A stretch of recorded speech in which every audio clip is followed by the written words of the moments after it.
Welcome to Africa, My Africa. Please, before listening to this message, make sure you press the subscribe button and then go on to click on the notification button, and make sure also that you press the share button and send it out to as many people as possible. You know, I'm going to be talking about the effect of colonialism and slavery on Africa. And now there's a third strategy that's happening across Africa. Number one, in those days, slaves were needed in the Western world to fix the economy, to grow things in terrible and harsh conditions. So Africans were taken as slaves across to the Americas, to even South America. But guess what? Slavery was over. Battles were fought. Things changed. And then the world powers knew that most of the resources needed for the world to grow are based in Africa. So they decided, as colonial powers, to divide Africa amongst themselves. And as a result, they started milking it.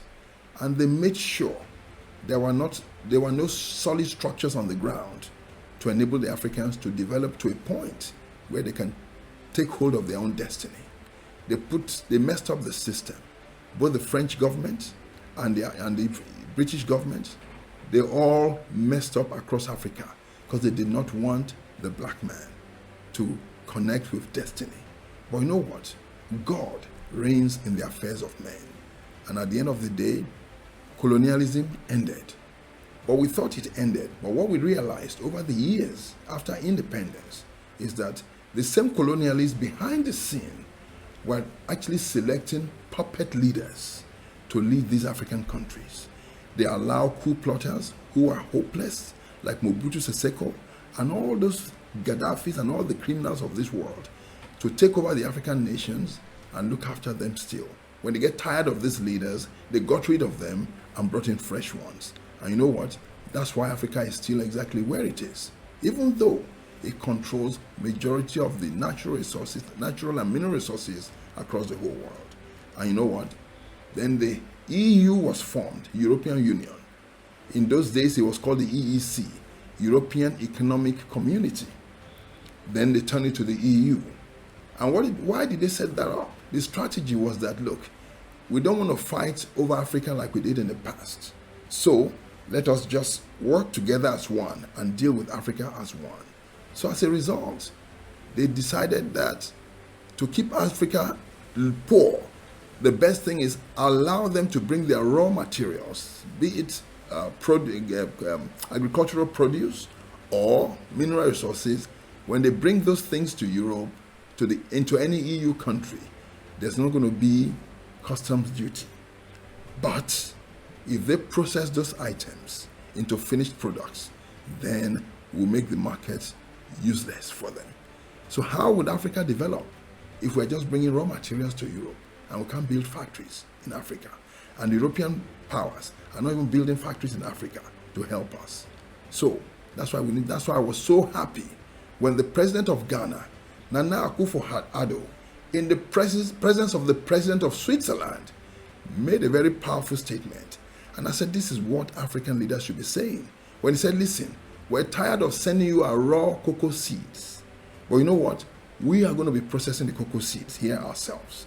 That means it will create jobs for our people. We will eat our cocoa ourselves. And guess what? Botswana did the same thing. Before, the diamond from Botswana was shipped raw to Europe to be processed and then sold back to us at higher prices.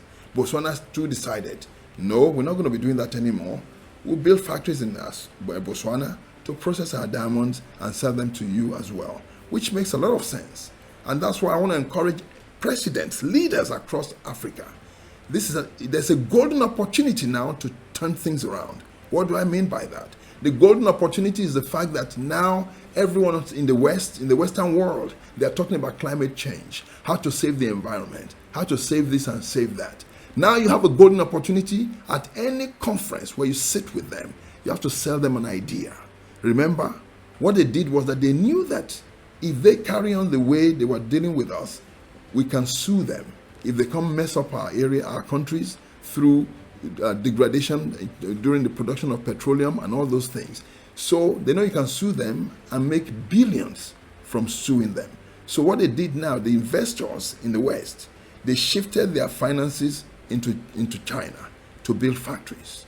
And they now allow China to go to Africa and rip us off and ship the raw materials to China.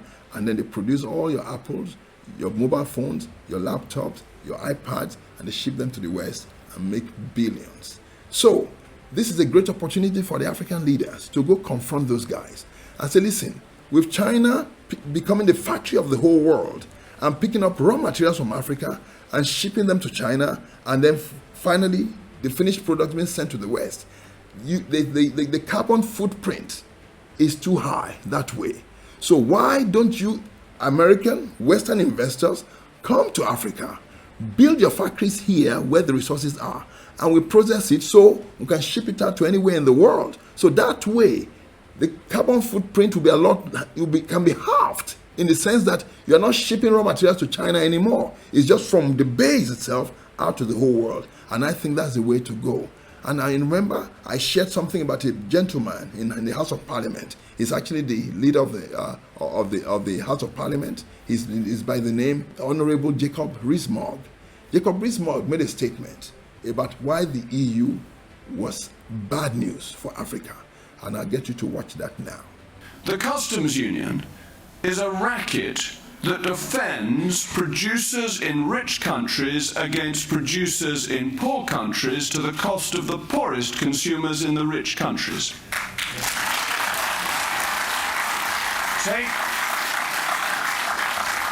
Take the simple example of roasting coffee. Coffee beans are free of duty. Roasted coffee beans have duty applied. Why is that? It's to stop poor countries developing an industry of processing foods so they can be kept by the Germans and the Italians. And who pays for that? The British consumer. But these examples are endless, that the poorest countries in the world are deprived of access to our market, and this then makes the standard of living of the poorest in our country worse.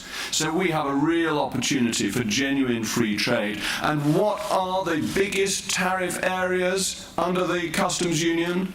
Food, clothing, and footwear. Who spends the highest percentage of their income on food, clothing, and footwear?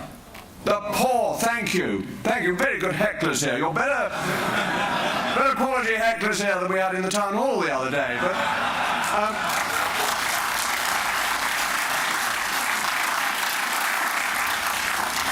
and as Conservatives, we are always the people who put the concerns of those who are least able to defend themselves highest. The Socialists, for all they wish to wear their heart on their sleeve, actually want to put the producer interest first and the interests of the rich in other continental countries against the poor in the rest of the world. They should be ashamed of that approach to Brexit, and we should be so proud of the opportunity that we are providing. Yeah, welcome back. You saw what a European leader said about the EU, which is why during that campaign, the Brexit campaign, I wish a lot of Africans would have learned from this man to make sure they voted overwhelmingly to leave. Well, don't worry, we're already out of the EU. Britain has left, and I'm still praying that the EU will fall apart. When it falls apart, it becomes a huge market for Africa to penetrate, because we'll be dealing with them individually. That way, we can maximize our impact. So I want to encourage you, pray for Africa, and in the future, you find yourself in the position of authority in any African country, make sure that you do things that will favor your people, especially the poor. Can you imagine? You have the Nigerian president. He's been in power for 6 years. And yet, when he was sick, he couldn't go to any of the hospitals in Nigeria for treatment, but flew over to the United Kingdom for treatment. Can you imagine the insult, the bad news about that?